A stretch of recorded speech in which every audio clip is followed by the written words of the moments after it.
La ilaha illallah. La ilaha illallah. La ilaha illallah. Al-Malikul Haqqul Mubin. La ilaha illallah. Al-Malikul Haqqul Mubin.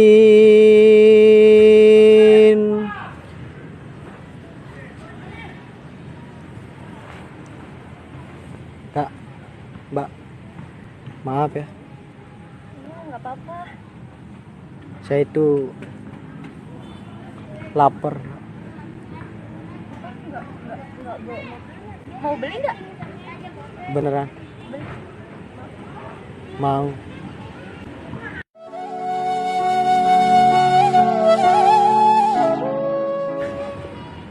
Kita beliin. Tapi nantian dah.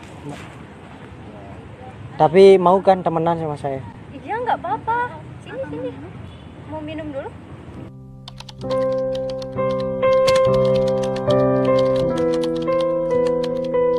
Iya, mau minum. Terima kasih, Mbak. Iya. Tapi nantian saya minum.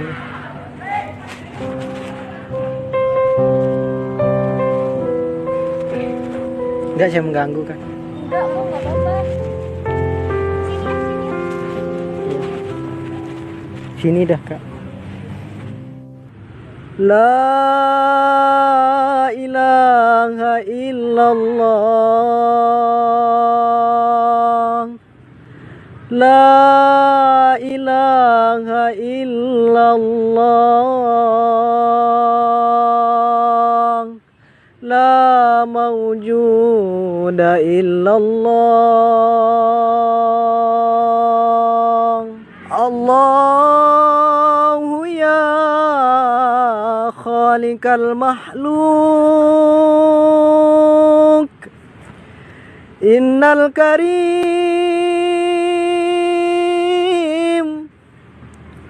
Innal kariman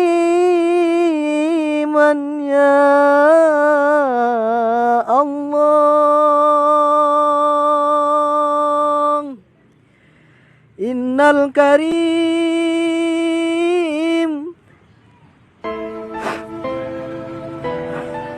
Jadi gini, Kak, hidup dunia itu hanya sementara.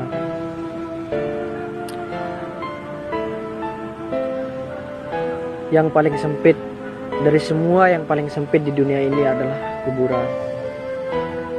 Dan semua hal yang memutuskan segala kenikmatan itu adalah kematian.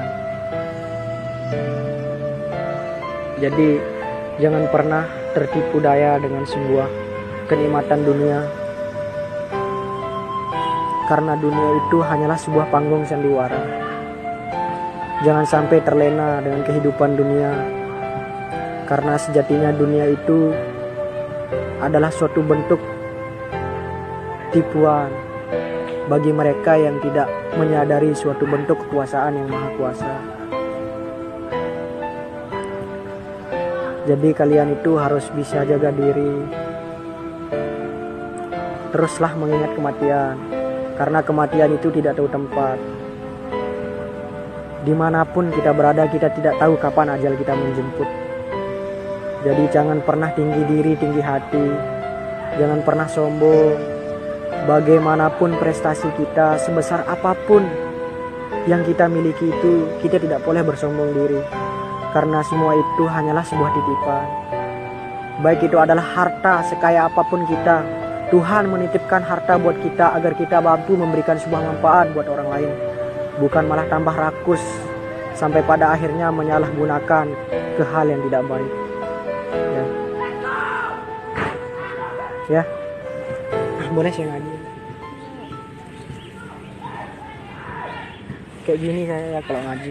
Soalnya suka nangis, suka sedih ya. A'udzu billahi minasy syaithanir rajim.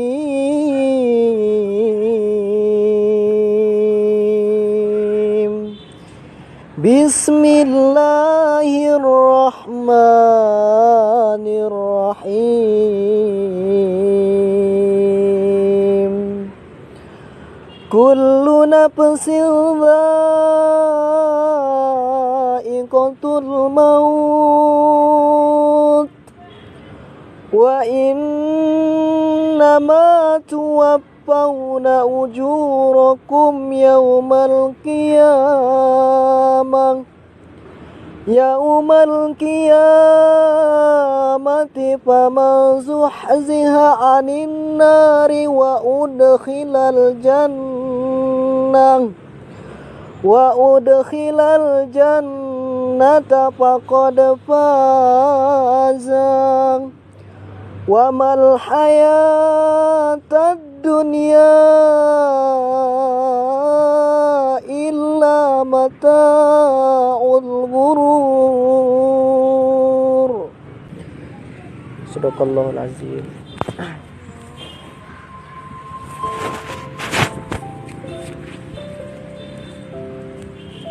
Maaf Mbak ya, saya malu Mbak. Malu karena saya itu kan gembel, banyak orang jijik, makanya saya kayak gini. Gak apa-apa, gak apa-apa beneran Mbak. Saya punya pesan buat kalian. Gak apa-apa ya. Cukuplah kematian sebagai nasihat. Nasihat yang tak berbunyi dan tak bersuara. Nasihat yang tak bertinta dan tak berpena. Nasihat yang bukan tinta di atas kertas. Nasihat yang dalam diam 1000 bahasa. Tapi kita terkadang tetap tak mengambil pelajaran dalam kematian. Kita juga tetap rakus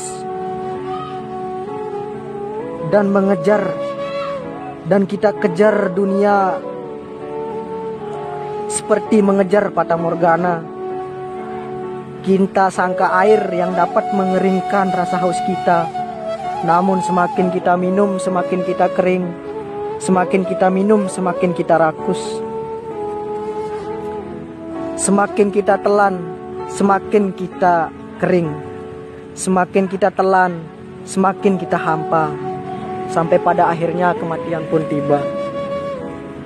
Jadi kalian harus tetap ingat kematian. Oh iya, sebelumnya ini terakhir ya. Terakhir buat kalian.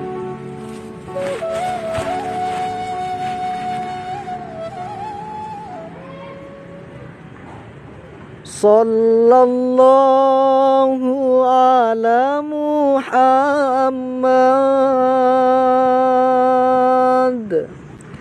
Sallallahu alaihi wasallam. Sallallahu ala Muhammad. Sallallahu alaihi wasallam.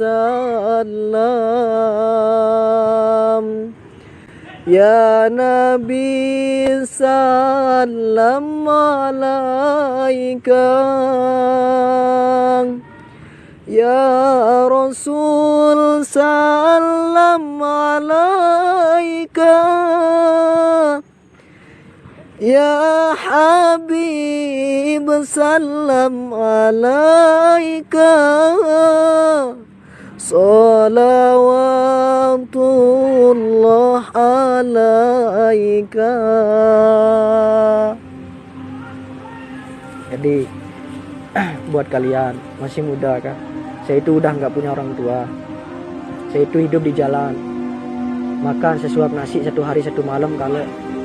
Dan kalian juga masih muda, masih punya bakat, masih punya potensi, masih punya masa depan. Kalian juga masih cantik-cantik, sehat, segar, nggak seperti saya yang dekil, yang intinya saya serba kekurangan, tapi saya senantiasa bersyukur sama Yang Maha Kuasa. Karena seburuk apapun keadaan kita hari ini, percayalah bahwa itu adalah suatu bentuk cobaan dari Yang Maha Kuasa untuk membuat kita menjadi orang yang lebih kuat. Karena tujuan Allah Subhanahu wa taala itu memberikan cobaan dan ujian itu hanya satu, untuk melihat kita menjadi orang yang lebih baik, untuk membuat kita menjadi orang yang lebih kuat dan tahu mana hal yang memang benar-benar pantas. Jadi pergunakanlah hati dan akal pikiran kalian untuk mengingat Yang Kuasa. Jangan sampai hati dan akal pikiran kalian itu hanya dipakai buat ingat mantan dong. Ya. Kurang lebihnya saya mohon maaf, dan mohon maaf kalau saya mengganggu ya. Gak apa-apa. Itu sih. Dan kalau mau sukses surga dunia maupun surga akhirat, cuma satu kuncinya. Berbakti sama kedua orang tua kalian. Karena surga tertinggi dari semua surga itu adalah berbakti sama orang tua, secara khusus sama ibu. Jadi banyak anak-anak sekarang yang sok pintar, sok sukses, dan mereka merasa lebih sukses dari orang tua mereka. Mereka merasa lebih pintar dari orang tua mereka. Mereka mengatur orang tua mereka. Dan bahkan banyak seorang suami maupun istri yang ketika mereka sukses, mereka membuat rumah, beli mobil, rumah mewah dan semuanya. Tapi ibu ia telantarkan dan dia taruh di tempat yang paling sunyi dan bahkan lebih jelek dari tempat tinggal istrinya. Padahal surganya mereka adalah orang tua mereka. Dan sedikit kisah buat kalian juga, bahwa ada orang gila yang ditanya, dia adalah seorang dokter. Dia ditanya, kenapa kamu bisa lahir dari seorang ibu yang gila? Ibunya gila sampai dicakar-cakar dan lain-lain. Kemudian dokter itu dengan bijak berkata, mungkin ibu tidak tahu saya adalah anaknya, tapi Allah tahu kalau saya adalah anak dari ibu saya. Itu. Jadi jangan pernah merasa sombong, jangan pernah merasa hebat, jangan pernah merasa paling sukses.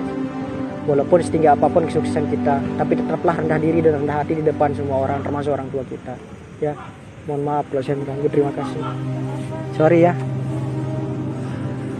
Saya pergi. Terima kasih buat nasihatnya gitu. Kita nggak nyangka kok bisa gitu. Tadinya mohon maaf banget nih, kita kayak mikir apa sih gitu.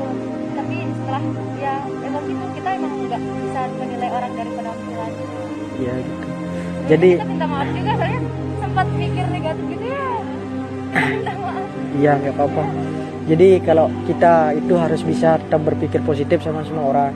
Karena banyak manusia hari ini yang mungkin pada zaman sekarang banyak yang ingin merencanakan masa depan, indahnya masa depan, tapi terkadang itu sebagai racun mereka untuk memodusi kalian. Terkadang ada juga orang-orang yang berpenampilan seperti ustaz, seperti orang baik, tapi kita tidak tahu hatinya seperti apa. Jadi jangan pernah menilai seseorang itu dari penampilan, dari omongan, tapi lihatlah bagaimana ketulusan hatinya. Karena hati itu tidak bisa diterka, tidak bisa dilihat, hanya Allah yang tahu. Jadi semoga kalian juga menjadi orang sukses dan mendapatkan orang yang lebih baik ke depannya, dan semoga berkah dan bermanfaat ya. Ya, saya pamit ya. Assalamualaikum. Terima kasih buat Ya. semuanya.